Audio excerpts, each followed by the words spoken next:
आत्मा भी बिंदी है। भ्रुकुटी के मध्य में बिंदी लगाते हैं ना,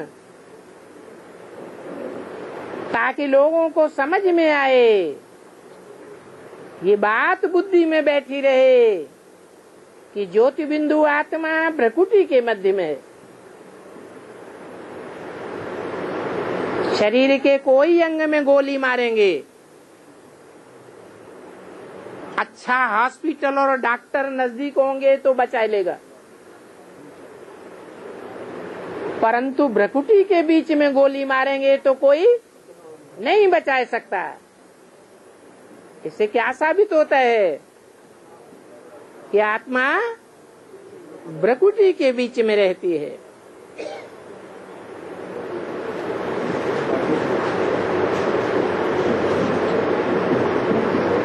उसे अकाल तख्त कहते हैं। बाप भी आकर के अकाल तख्त पर विराजमान होते हैं।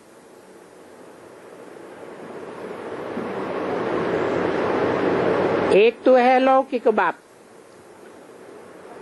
और दूसरा पारलौकिक परमपिता परमात्मा।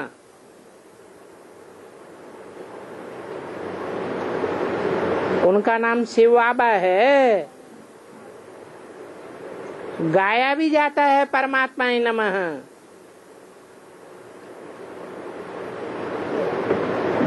बेहद का बाबा हुआ ना, प्रजापिता ब्रह्मा भी बाबा हुआ।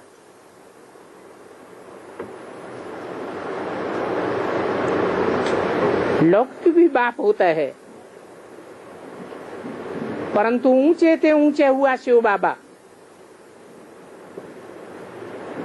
ये ब्रह्मा तो वर्षा नहीं दे सकते।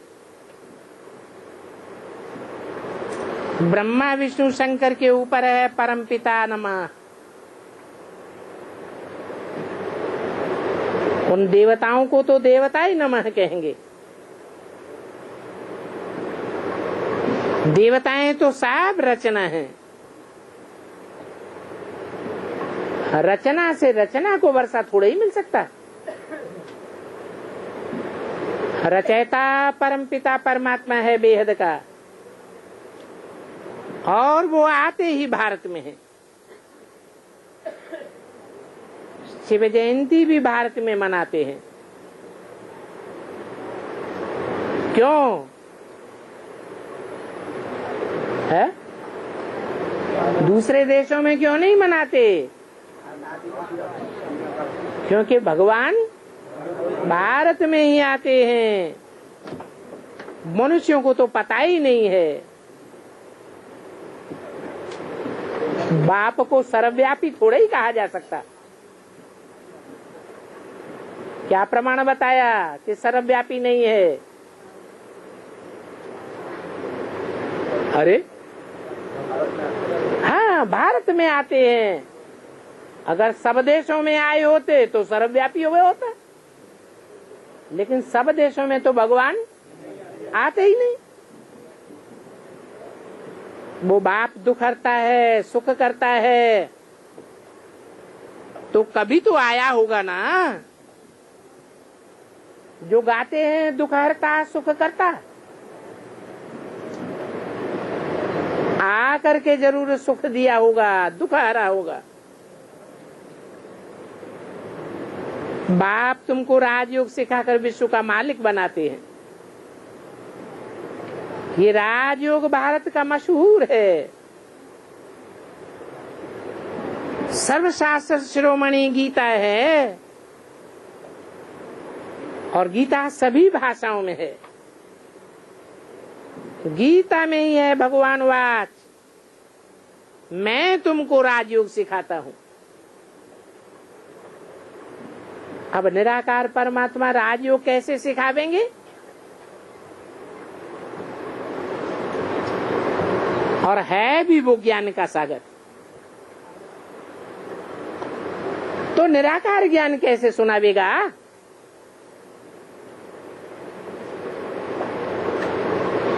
बोलो। वो बाप आए हैं जो ज्ञान का सागर है। प्रैक्टिकल में राजयोग सिखाता है प्रैक्टिकल में।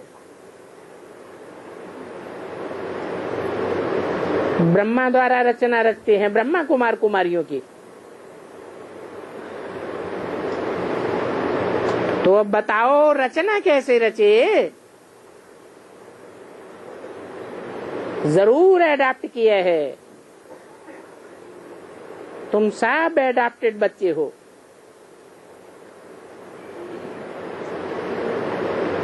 और किनके द्वारा एडाप्ट करते हैं? एडाप्ट करते हैं बाप दादा इकट्ठे हैं ना, इसलिए हमेशा पत्र भी लिखो तो बाप दादा, शिव बाबा केयर ऑफ ब्रह्मा,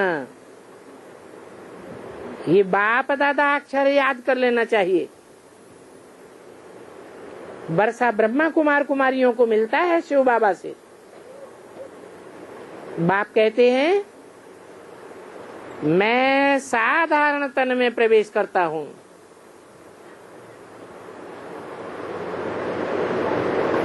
तो पक्का कर लो वर्षा बाप से मिलता है,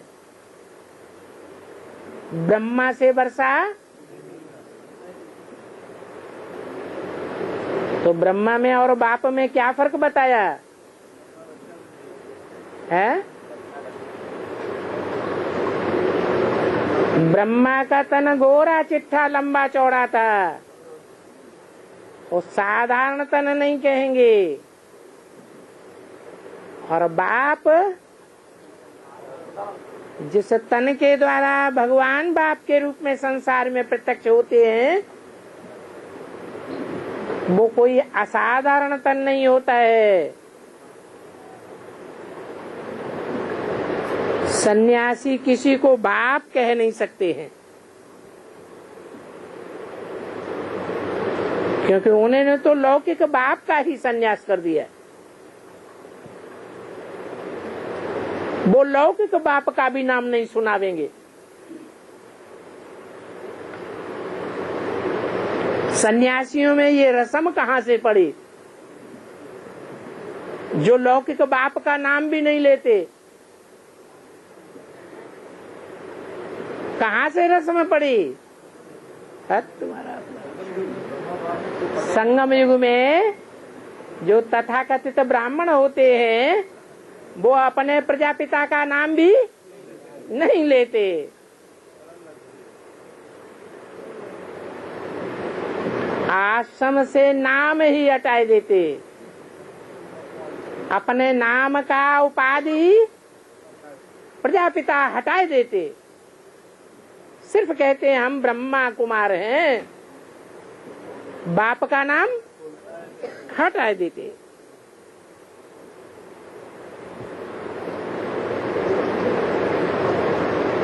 तो वो अपने बाप का नाम भी नहीं बताते, कहते वो तो सर्वव्यापी है। आत्माओं का बाप भी क्या कह देते? सर्वव्यापी है। लौकिक बाप का भी नाम नहीं बतावेंगे, आत्माओं के बाप का भी नाम नहीं बतावेंगे, कहेंगे सर्वव्यापी। कहेंगे आत्माओं का बाप है ही नहीं, उनका लौकिक बाप भी नहीं। बहुत आर्ग्यू करेंगे किस बात पर? कि परमात्मा सर्वव्यापी है या परमात्मा सर्वव्यापी नहीं है। इस बात पर बहुत आर्ग्यू करेंगे। तुम कहेंगे एक व्यापी है और वो कहेंगे सर्वव्यापी है।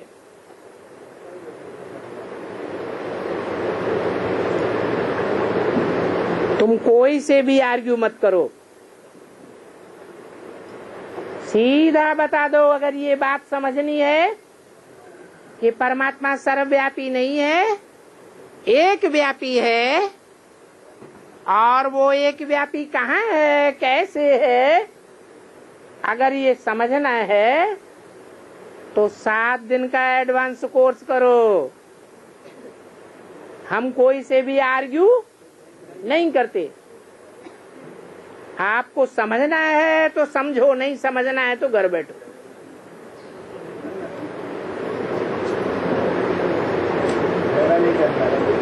कोई से भी आर्गू नहीं करना है, झगड़ा नहीं करना है। बोलो। हर एक को तो दो बाप जरूर होते हैं, एक लौकिक है और एक पारलौकिक। पारलौकिक बाप के लिए कहना है कि वो होता ही नहीं, हम मानते ही नहीं, ऐसा तो दुनिया में कोई होता ही नहीं जो पारलौकिक बाप को न माने। वो पारलौकिक बाप ही ज्ञान का सागर है और साथ भक्ति के सागर हैं। वो पारलौकिक बाप ही पारलोक से आकर के राजयोग सिखाते हैं।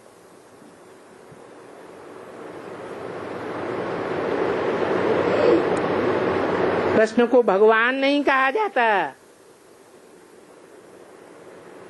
कृष्ण की आत्मा अंतिम जन्म में ब्रह्मा तो बनती है, ब्रह्मा में बाप आते भी हैं माता का रूप का पार्ट बजाने के लिए।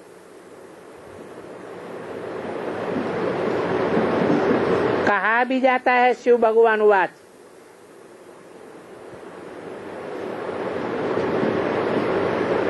शिव जरूर निराकार होंगे, परंतु वो किसके तन में आवे, ये बातें तुम ही समझ और समझा सकते हो। हम तो निरंतर बाप को याद करते हैं, जानते हैं तो उसे याद करने से हमारी अंतमते सुगते हो जाएगी। तुम उसे एक मासूक के आशिक हो। भगवान है ही एक, सभी दुख में उनको याद करते हैं, क्योंकि भगवान को ही आकर के सदगति करनी है।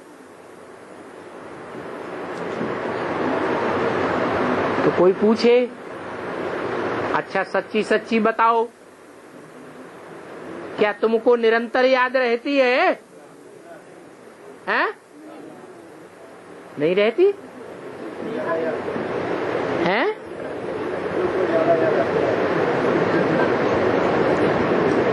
तुम कहेंगे निरंतर तो याद नहीं रहती, हम प्रैक्टिस करते हैं, अभ्यास करते हैं निरंतर याद में रहने का। हाँ, ये जरूर है कि दुख में सुमिरन सब करें, सुख में करे न कोई। अभी हमको सुख शांति है, अभी अशांति का वो माहौल दुनिया का नहीं बना है। दुनिया में जब बाप की प्रत्यक्षता होगी तो ऐसा अशांति का माहौल हो जाएगा कि दुनिया वाले भी याद करने के लिए मजबूर होंगे और हम भी निरंतर याद करने लग पड़ेंगे।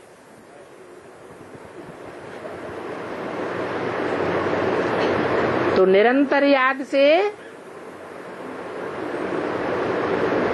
तीव्र योगाग्नि प्रज्वलित हो जाती है, बुद्धि में बैठता है कि भगवान को ही आकर के सदगति करनी है। बाबा कहते हैं कि एक के अलावा और कोई से मत सुनो।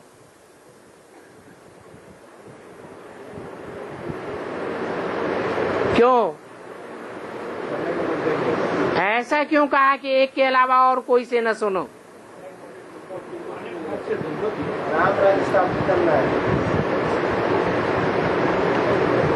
इसलिए न सुनो कि एक बाप ही निस्वार्थी है, और बाकी सब दुनिया स्वार्थी है। अपने रथ का ही बोलबाला करेगी।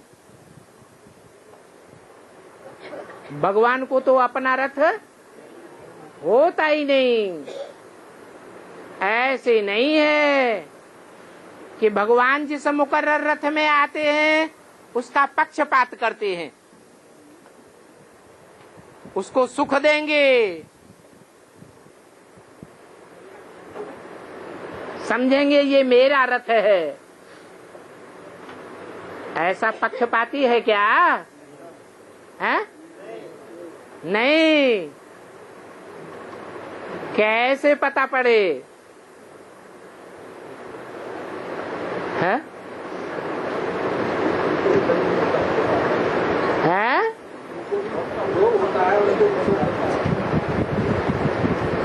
वो कहा जाता है पतित पावन।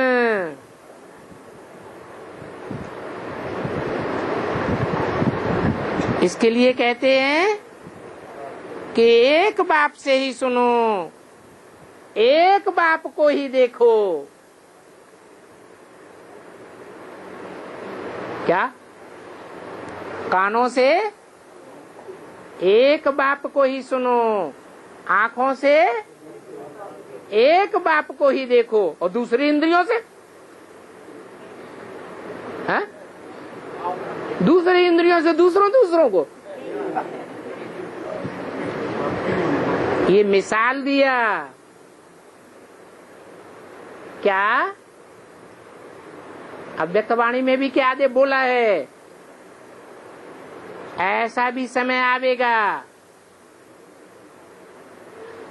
कि जो देखेगा वो कहेंगे बाप आ गया, जो सुनेगा वो कहेगा कि बाप आ गया, हमारा बाप आ गया। ब्रह्मा कुमार कुमारियों का नहीं, ऐसे नहीं सिर्फ ब्रह्मा कुमार कुमारियों का आ गया, नहीं, हमारा बाप आ गया। सुनने मात्र से और देखने मात्र से, एक झलक देखेंगे और उनके मुख से निकलेगा हमारा बाप आ गया। ऐसे मासूक के तुम आशिक हो। वो भगवान एक ही है, सब उनको दुख में याद करते हैं। बाबा कहते हैं वो ही पतित पावन है। उनको याद करने से तुम पावन बन करके पावन दुनिया में चले जाएंगे।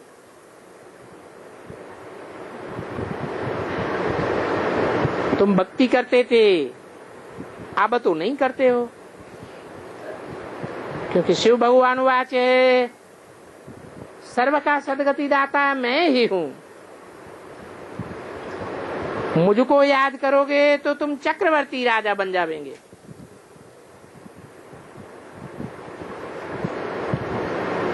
परंतु इसके लिए पावन भी बनना पड़े। पतित कहा जाता है भिखारी को। वि माने विपरीत, कारी माने कर्म करने वाला। भगवान ने जो कर्म अकर्म विकर्म की गति बताई है, उसके विपरीत कर्म करने वाले को भिखारी कहा जाता है। क्रोधी को, लोभी को पतित नहीं कहेंगे। किसको पतित कहा जाता है?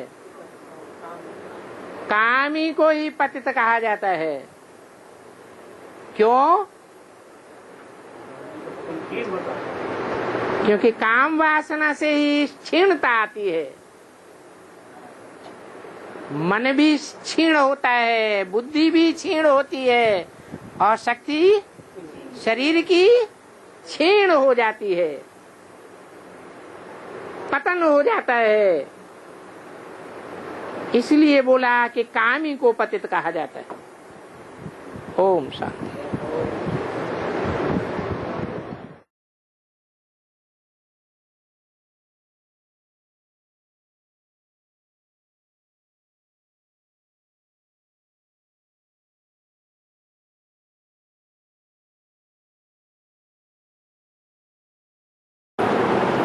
हाँ जी। तो आगे बारिश है, आगे चल करके हमारे पांडवों की किला ऐसा बन गया है कि एक विकार की प्रवेश नहीं कर सकते। है तो पांडव शिवशक्ति और पांडव दोनों है। एक तरफ गोरा है, सभी पुरुष विशेष है, और दूसरी तरफ माता योगी ट्रिनिटी व्यस्ती होती है, माता और कन्या गायत्री है, वंदे माता। तब ये कहना सही है ना बाबा, आगे चल करके तुम्हारी शिवशक्ति की किला ऐसा बन जाएगा, कोई विकारी प्रवेश नहीं कर सकते। पांडव की शब्द की उसकी है। पांडव पुरुषों को कहा जाता है और शिव बाबा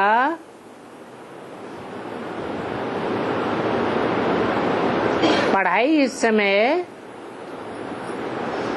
जन्म जन्मांतर के जो पांडवीय स्वभाव वाले हैं, पुरुष स्वभाव वाले हैं, उन्हें एडवांस पार्टी के बच्चों को, रुद्रमाला के मणकों को पढ़ा रहे हैं कि शक्तियों को पढ़ा रहे हैं। शक्तियां तो अभी ज्ञान में आई ही नहीं है। शक्तियां ज्ञान में कब आवेंगी? लास्ट में आवेंगी। भारत माता शिव शक्ति अवतार, अंत का यही नारा है। जब शक्तियां निकलेंगी फिर तो खेल ही खलास हो जाएगा। शिव की शक्तियां विभिचारी होंगी या व्यभिचारी होंगी? विभिचारी, अब विभिचारी होंगी। संकल्पों से भी अब विभिचारी, दृष्टि से भी अब विभिचारी, वाचा से भी अब विभिचारी, और कर्मेंद्रियों से भी अब विभिचारी होंगी। इसलिए बोला अभी क्या ये पांडवों का किला अभी तो घड़ी घड़ी माया तोड़ती रहती है, फिर जब तुम परिपक्व हो जावेंगे फिर ये पांडवों का किला ऐसा मजबूत हो जाएगा कि कोई भी विकारी इसमें पांव भी नहीं रख सकेगा। विकारी माने है? विकारी माने पवित्र, अपवित्रता को बढ़ावा देने वाले। बाबा तो कहते हैं शादी बर्बादी, और वो क्या करेंगे? है? वो तो शादी करेंगे और बाल बच्चों की करावेंगे भी। तो बढ़ावा देंगे या ऊंचा उठाएंगे पवित्रता को और ही वाइब्रेशन नीचे गिरावेंगे दुनिया के। इसलिए बताया कि तुम जो पांडव हो, पंडा बाप के बच्चे हो। पंडा डायरेक्शन देता है। खास डायरेक्शन क्या देता है? पवित्र बनो, योगी बनो। इस बात को फॉलो करने वाले तुम पांडव, अभी तुम्हारा किला नहीं है। संगठन का किला घड़ी घड़ी टूटता है। कोई न कोई विकारी इसमें घुसे रहते हैं, जिनकी इच्छा होती है विकार को छोड़ नहीं सकते। तो बाप कहते हैं अभी तुम्हारा किला नहीं कहेंगे, आगे चल के ये किला ऐसा बन जाएगा जिसमें कोई भी विकारी प्रवेश नहीं कर सकेगा। चाहे काम हो, चाहे क्रोध हो, चाहे लोभ हो, चाहे मोह हो, किसी की हिम्मत नहीं पड़ेगी जो प्रवेश करे।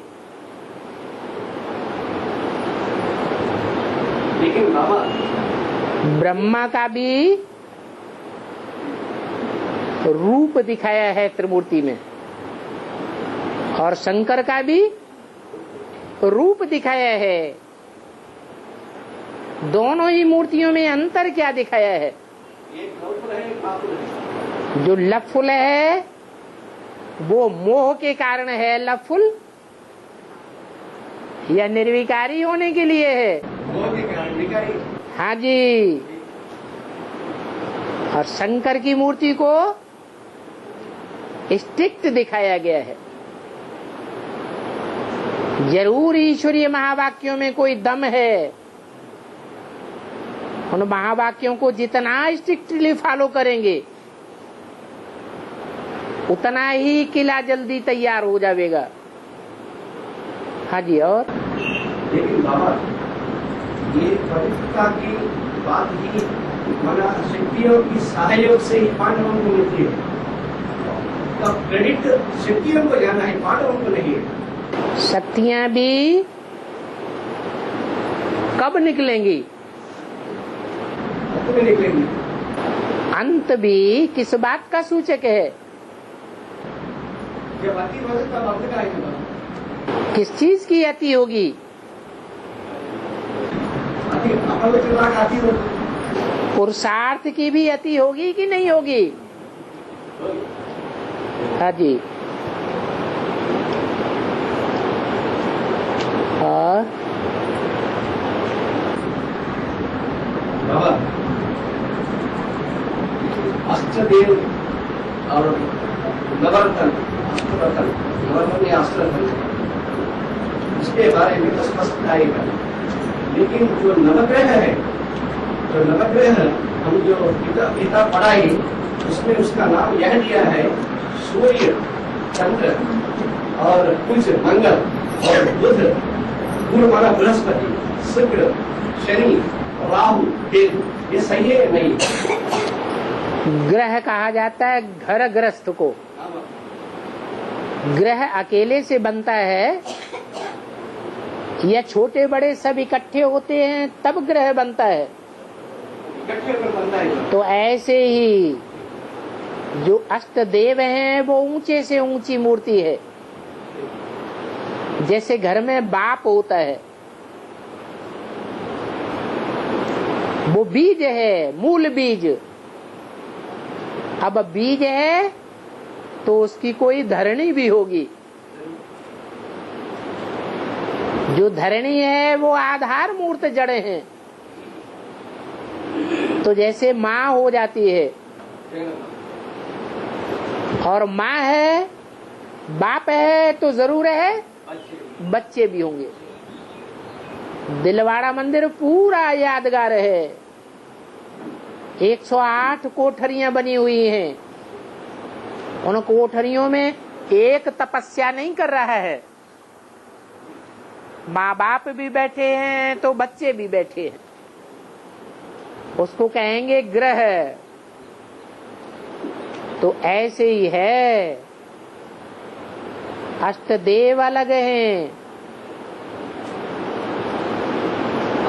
अष्टरतन नवरतन अलग हैं, और सब इकट्ठे हो जाते हैं तो ग्रह बनता है। वो पूरा परिवार बन जाता है, कुटुंब बन जाता है। और ये तो राहु केतु भी अंदर में आएंगे। बाबा कहते हैं राहु का तो अकेला सिर है, धड़ भी नहीं है। उसके बच्चे कहाँ से बन जाएंगे? नवग्रहों में दोनों आ रहे हैं। आता है लेकिन संपन्न नहीं है।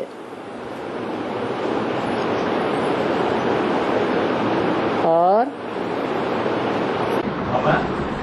उसकी बोली में आया है, नदियाँ मीठी होती है, सागर तो खारा होता है। जरूर सागर ने खारा बात सुनाई होगी।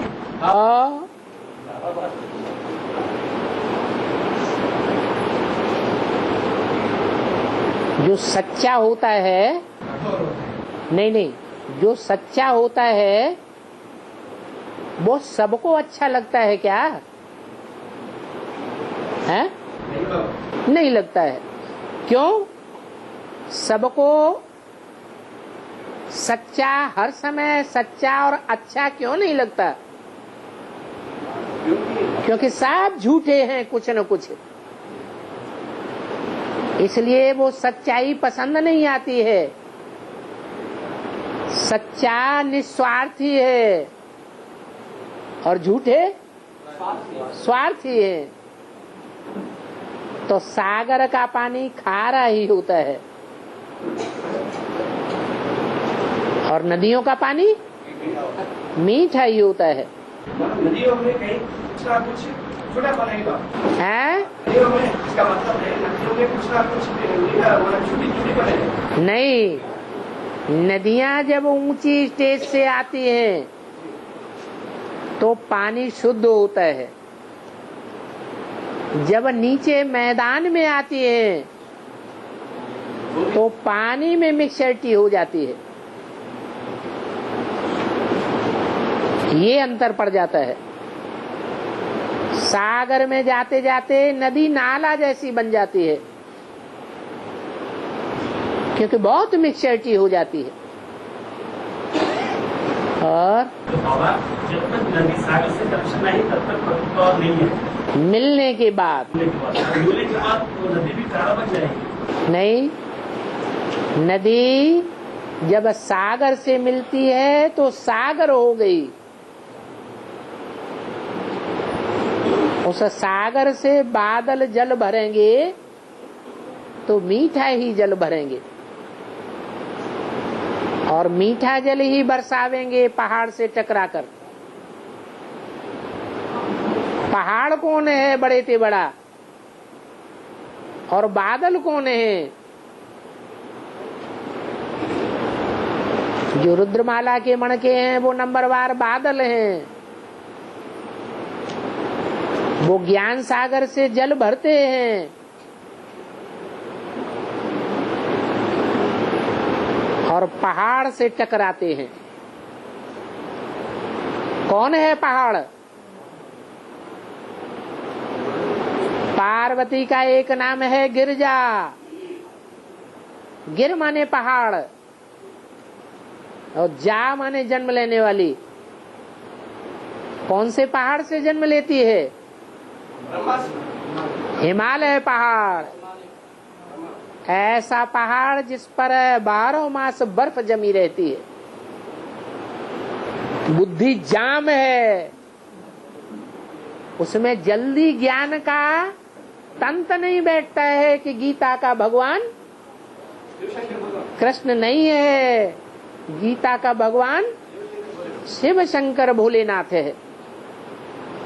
तो उस पहाड़ से बादलों का ज्ञान टकराता है। पहाड़ से टकराएगा तो पहाड़ का आधार लेकर जो रहने वाले ब्रह्मा कुमार कुमारी हैं तथाकथित, उनसे टकराव नहीं होगा। तो उनसे टकराव होता है। टकरते टकरते फिर नदियां बहने लगती हैं। वो नदियां अभी तैयार हो रही हैं। जो अव्यक्त वाणी में बोला है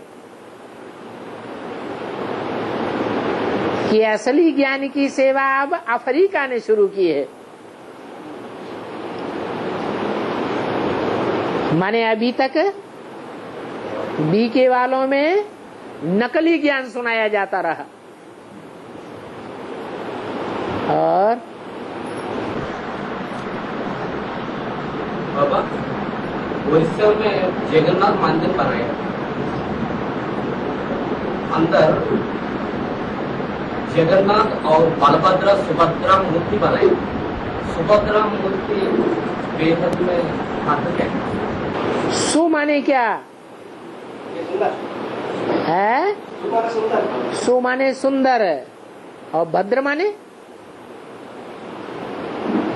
कल्याणकारी। तो सुंदर से सुंदर कल्याणकारी पार्ट किसका है?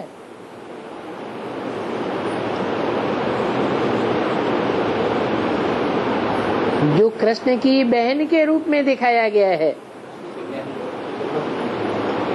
बलराम की भी बहन के रूप में दिखाया गया है, छोटी बहन है।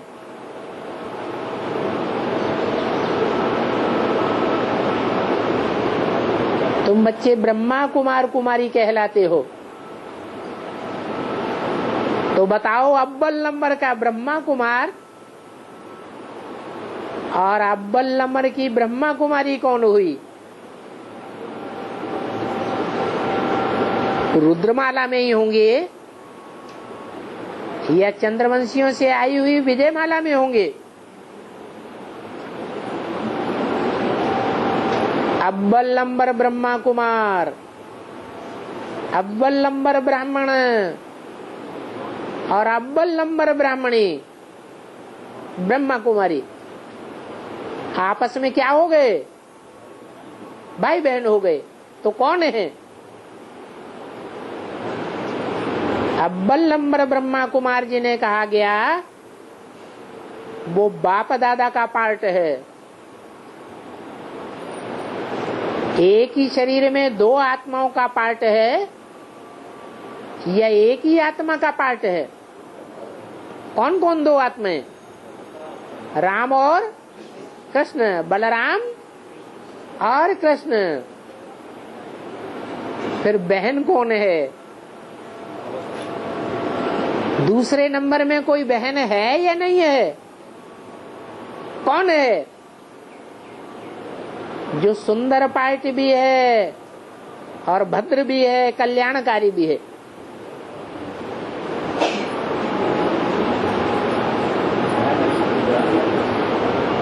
किसी से ईर्ष्या देश करने वाला नहीं है।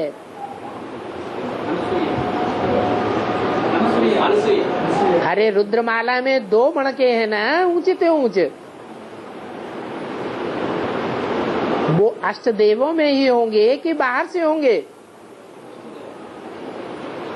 तो वही पार्ट है जो जगन्नाथ में 3 चित्र दिखाए जाते हैं।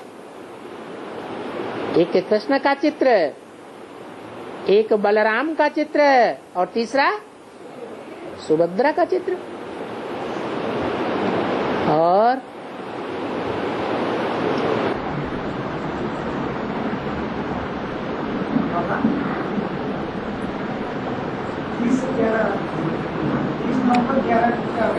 बाबा ने कहा कि सदगुरु द्वारा गुरु की श्रीमत मिलती है, सदगुरु के द्वारा गुरु की श्रीमत बच्चों को मिलती है बोलते बाबा ने एक महावाक्य किया है। इसका मतलब क्या है?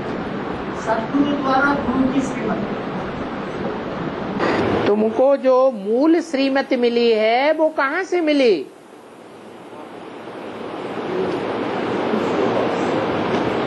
किसके मुख से मिली? तुमको जो भी मत मिली है, जिसे तुम श्रीमत कहते हो, वो मूल रूप में कहाँ से मिली? उस गुरु का नाम क्या है? आपके सदगुरु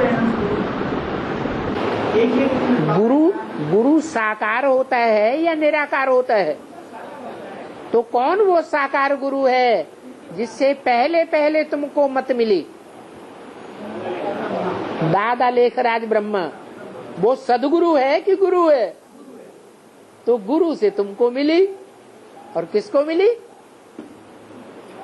उस मत को पहले नंबर में ग्रहण किसने किया? प्रजापिता ने ग्रहण किया, तो वो प्रजापिता सदगुरु हुआ। असल पार्ट बजाने वाला शिव है दोनों में। गुरु में भी शिव पार्ट बजाता है और सदगुरु में भी शिव ही पार्ट बजाता है। इसलिए ये वाक्य बोला गया।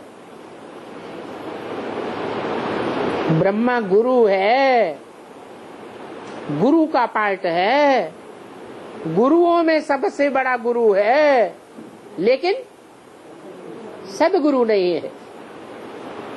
और उसकी वाणी को अव्वल नंबर में जिसने उठाया, वो सदगुरु का पार्ट है। और आज की मुरली में प्रदर्शनी में शंकराचार्य का चित्र लगा सकते हो, नेहरू की लगाते नहीं, बहुत ही नेहरू बनना है। नेहरू की लगाते नहीं, नेहरू हाँ नेहरू की चित्र लगाते नहीं, बहुत ही नेहरू बनना है। हाँ तो प्रतापिता और ब्रह्मा जी की बेहद की बात है। हाँ। नेह की रूह कौन सी है बेहद में? नेह माने स्नेह और रूह माने आत्मा। स्नेह की रूह कौन है? जिसके लिए गायन है कि भगवान प्यार का सागर है। तो भगवान तो निराकार है, वो कौन से शरीर के द्वारा प्यार का सागर का पार्ट बजाता है? तो वो प्रजापिता ही बेहद का नेहरू है, जो लंबे समय तक राज्य करता है। भारत के जितने भी प्रधानमंत्री हुए, उनमें लंबे से लंबे समय तक किसने राज्य किया है? नेहरू जी ने राज्य किया। तो ये बेहद का नेहरू है, जो इस ब्रॉड ड्रामा में लंबे से लंबे समय तक राजाई लेता है, राजाई का पार्ट बजाता है। जैसे बाबू नेहरू के बाद इंदिरा गांधी ने ज्यादा राज किया, तो यहाँ शुरू में ऐसे ही होगा। तो बाप की बच्ची है माया बेटी, जो माया बेटी सबसे जास्ती पावरफुल लकब धारण कर लेती है। जैसे बाप सर्वशक्तिवान है, वैसे माया भी सर्वशक्तिवान का टाइटल धारण कर लेती है। कोई बच्चों को आगे नहीं बढ़ने देगी। कोई बच्चे ऐसी जुर्रत नहीं कर सकते कि संसार को ठोक करके बताएं कि बाप आया हुआ है। अगर कोई जरूरत करते भी हैं बताने की, तो माया उनको ठंडा कर देती है, आगे बढ़ने नहीं देती। ऐसी फाइनल परीक्षा लेती है कि सब नीचे आ जाते हैं, और माया अपना नंबर ले लेती है। बाप की सीट, बाप का लकवा कौन धारण कर लेती है? माया धारण कर लेती है। हद में भी ऐसे ही हुआ या नहीं हुआ है? हद में भी ऐसे ही हुआ, वेद में भी ऐसे ही होता है।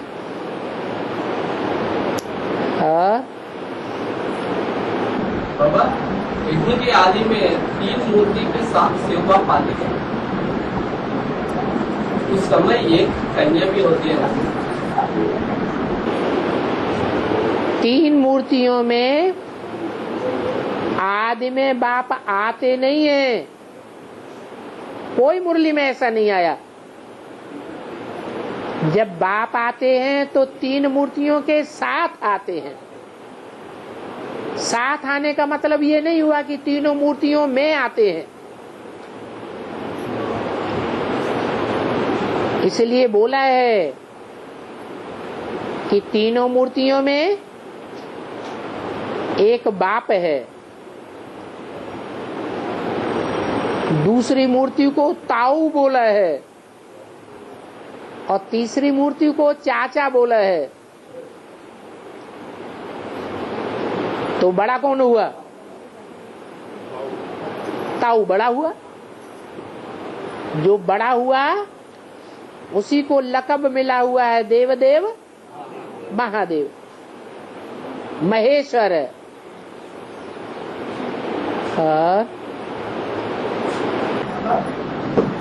बाबा ने 3 मिनट से लेकर बताया कि भगवान को अपना शरीर नहीं तो भी उनको पुनर्जन्म में आना पड़ता है। भगवान को तो अपना शरीर नहीं है तो भी उनको पुनर्जन्म में आना पड़ता है। हाँ, पुनर्जन्म आना निश्चय की बात है। तो भगवान का भगवान को भी निश्चय होता है क्या? इसलिए मैं पुनर्जन्म कैसे है? एक तो ब्रह्मा में आया, फिर बाद में प्रजापिता ब्रह्मा में आया, तो पुनर्जन्म हुआ या नहीं हुआ? ब्रह्मा को निश्चय बुद्धि कहेंगे या अनिश्चय बुद्धि मरंती कहेंगे? भगवान नहीं है ब्रह्मा। कोई मुरली में ब्रह्मा को भगवान नहीं कहा, और जो भगवान नहीं है वो निश्चय बुद्धि भी नहीं है। भगवान उसको कहा जाता है जो सबसे ऊंचा है, ऊंचते ऊंच भगवान। तो जो ऊंचते ऊंचे है वो कभी अनिश्चय बुद्धि नहीं बनता। ब्रह्मा का बाप है, भगवान का कोई बाप नहीं होता है। इसलिए जो ऊंचते ऊंचे पार्टधारी है वो ही भगवान है, ब्रह्मा भगवान नहीं है। इसलिए अनिश्चय बुद्धि बनता है। भगवान खुद ही पार्ट बजाया ना? आया, लेकिन माँ का पार्ट बजाया, नीचा पार्ट बजाया या ऊंचते ऊंच पार्ट बजाया? भगवान ही है भगवान, लेकिन नाम भगवती कहा जाएगा कि भगवान कहा जाएगा? एक बाबा एक सीढ़ी में बाबा ने कहा कि नेहरू का महिमा अल्पकाल। अल्पकाल की कहाँ है? जितने भी प्रधानमंत्री हुए, उन प्रधानमंत्रियों के बीच में सबसे जास्ती महिमा कौन से महामंत्री की हुई? नेहरू की हुई। ऐसे ही बेहद में जितने भी दीर्घकाल की राजाई करने वाले राजाएं हुए, क्योंकि प्रजातंत्र राज्य में तो 5 साल राज्य करते हैं, अल्पकाल का राज्य होता है, वो हद का राज्य है। और भगवान जो राजाई स्थापन करते हैं उसमें लंबे समय तक राजाओं का राज्य चलता है। तो वो बेहद की राजाई भगवान से मिलती है। उस बेहद की राजाई में बड़ा राजा कौन है? नेहरू। वो बेहद का नेहरू है, प्यार का सागर कहा जाता है। और इन जनों बाबा नदियाँ तो जाकर सागर में मिलती है, ठीक है? फिर यहाँ तो संगम में शूटिंग में सागर खुदाकर नदियों से मिलते हैं। वो सागर बना ही नहीं है ना। जब सागर बन जाएगा तो नदियां स्वतः ही आकर के बड़ी नदी की अध्यक्षता में, बड़ी रानी की अध्यक्षता में वो सब शहद की मक्खियां आकर के सागर से मिल जाएंगी।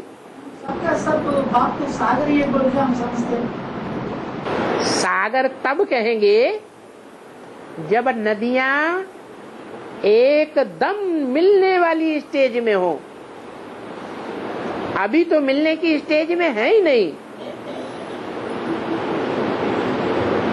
नदियां सब अलग अलग हैं।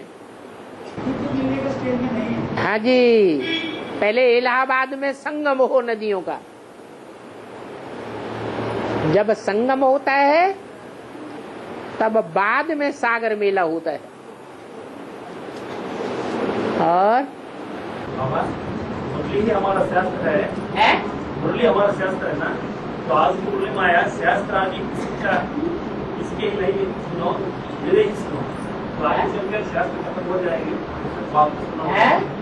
शास्त्र मानो मुरली ही हमारा शास्त्र है। मुरली हमारी लाठी है।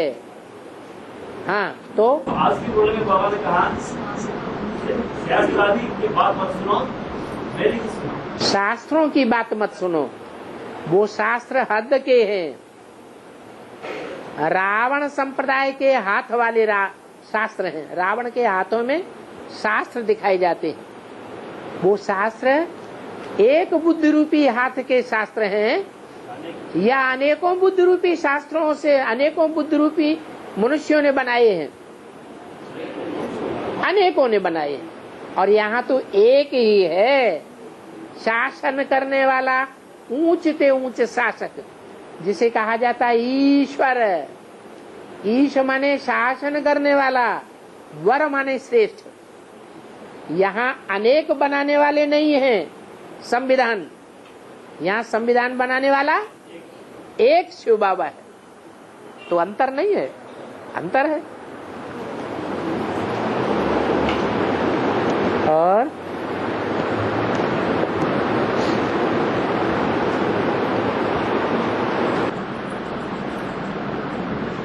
आज की मुरली में ऐसा दिशा दिया बाबा ने, चिड़ियों ने पानी को हक कर दिया। कहानी पानी को हप नहीं कर लिया, सागर को हप कर लिया। तो शास्त्रों में जो बात बताई है वो है कहाँ की बात? संगम युग में सागर का पार्ट किसका है? प्रजापिता का। जिस प्रजापिता का सागर का पार्ट है, वो प्रजापिता सबसे जास्ती संग के रंग में किसके आता है? शिव के संग में आते पहले नहीं, शिव की तो बात ही नहीं है जो हप कर ले। शिव की बात नहीं है, शिव उसमें प्रवेश है। तो प्रवेश होने के कारण वो सागर है। लेकिन शिव हमेशा प्रवेश करके रहता है कि काम पूरा होने के बाद उसका पार्ट समाप्त हो जाता है। ने कहा हमेशा इसको समझो है, बाबा ने तो बोले में कहा हमेशा इसको शिव बाबा है। जब विष्णु का पार्ट शुरू हो जाता है और विष्णु का पार्ट संसार में प्रत्यक्ष हो जाएगा, तो सागर विष्णु को कहेंगे या शंकर को कहेंगे? ज्ञान का सागर किसको कहेंगे? प्यार का सागर किसको कहेंगे?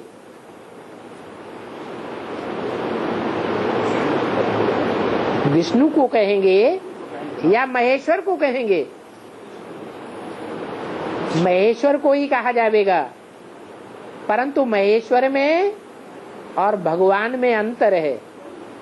इसलिए कहा जाता है गुरुर ब्रह्मा गुरुर विष्णु गुरुर्देवो महेश्वर, और गुरु साक्षात परम ब्रह्म। तो वो परमेश्वर है।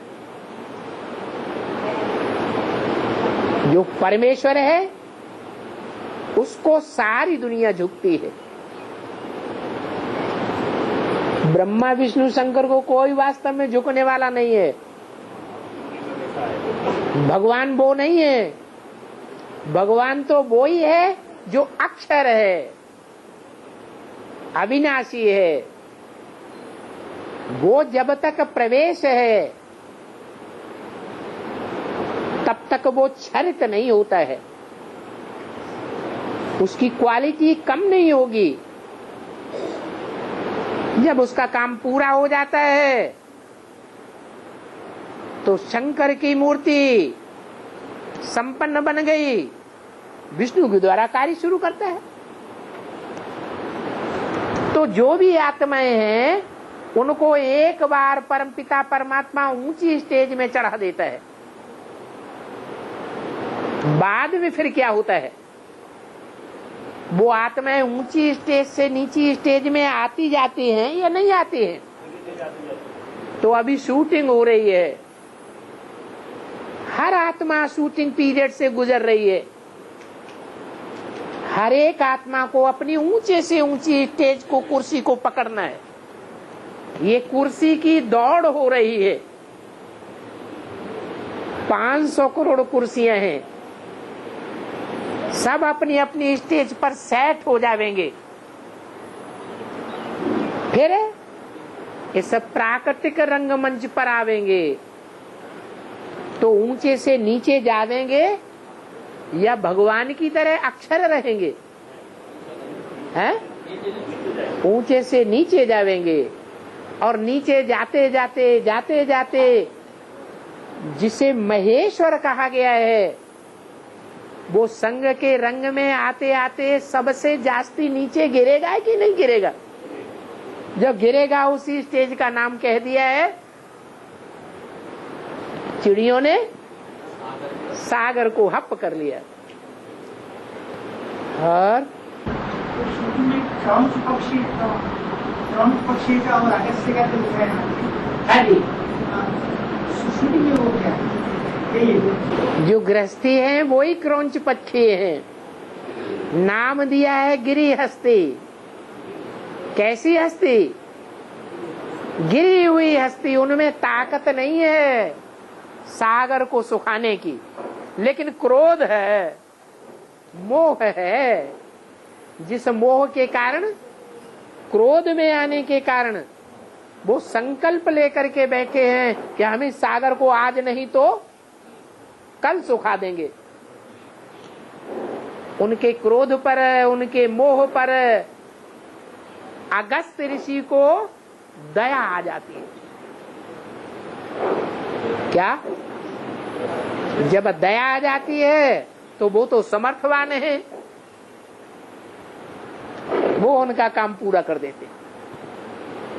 सारे सागर को उठा के पी लिया अकेले ही, बुद्ध रूपी पेट में डाल लिया और उन क्रौंच पक्षियों का काम पूरा कर दिया।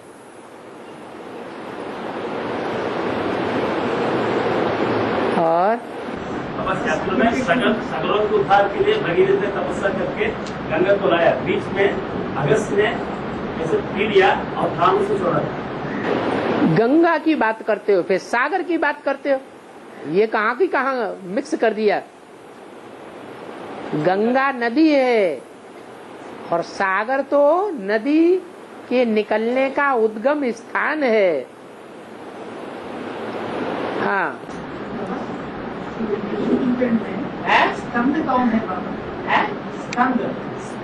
स्कंद का तो पुराण बना है ना। स्कंद, स्कंद, स्कंद पुराण। आखिरी स्कंद कौन है?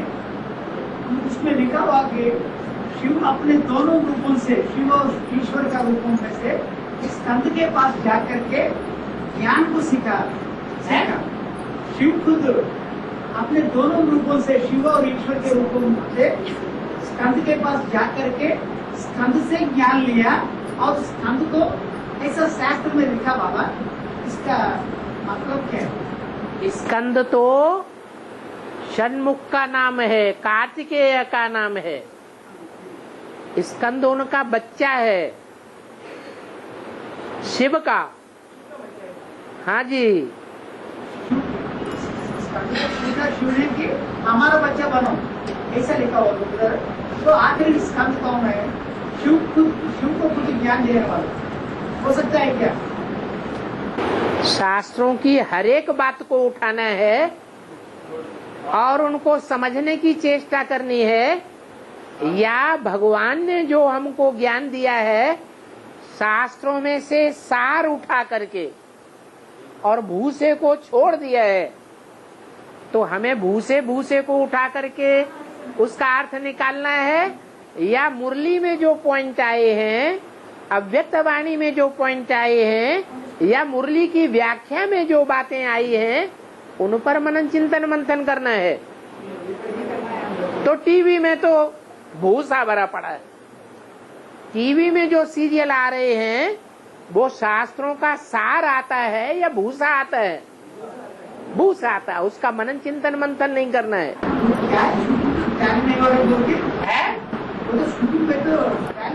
भूसा कैसे टैली हो? भूसा में कोई सार होता है? और बाबा तो कहते हैं शास्त्रों में अगड़म बगड़म कर दिया है। और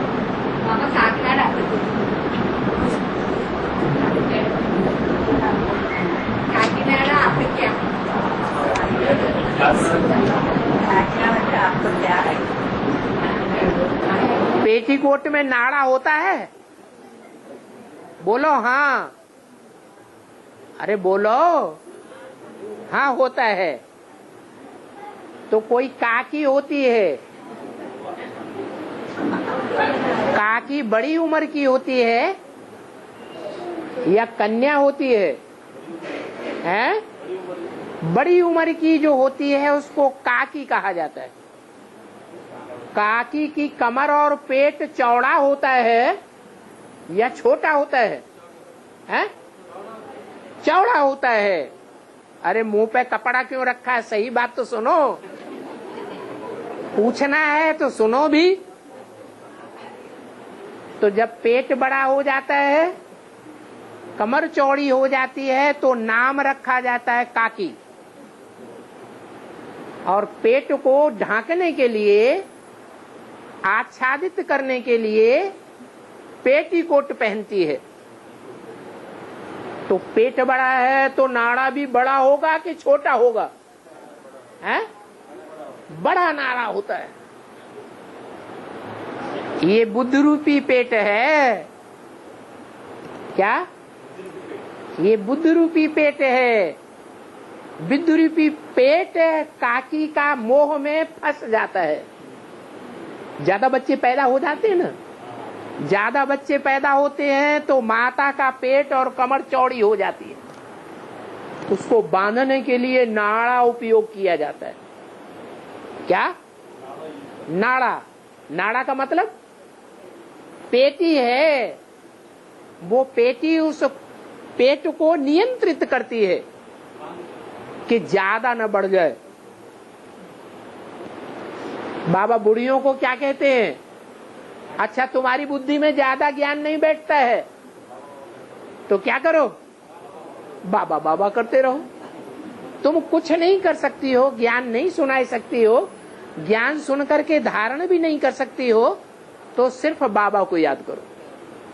बाबा को याद करते करते, अब विचारी याद में रहते रहते तुम्हारी बुद्धि नियंत्रित हो जाएगी। तो काकी का नाड़ा अच्छा हुआ या खराब हुआ? है? अच्छा है ना? तो निश्चिंत रहो, चिंता नहीं करो। और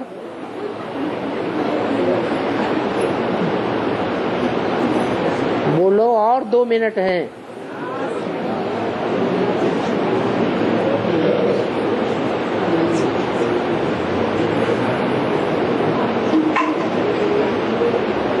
ओम शांति।